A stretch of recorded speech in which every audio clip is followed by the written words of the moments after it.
concern ng Eritrea. Marami doon na nakukulong.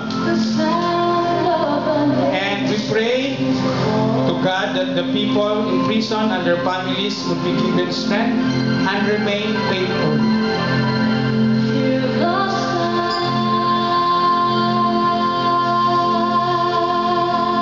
The 11th is the country of Pakistan. Can I call on Yolo Lester Caparos to light the candle for Pakistan?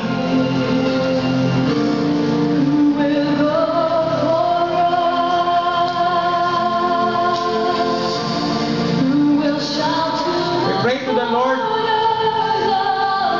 that the government would review the blasphemy law that pinned down Asa Bibi to be executed, and for the country to provide more freedom and to protect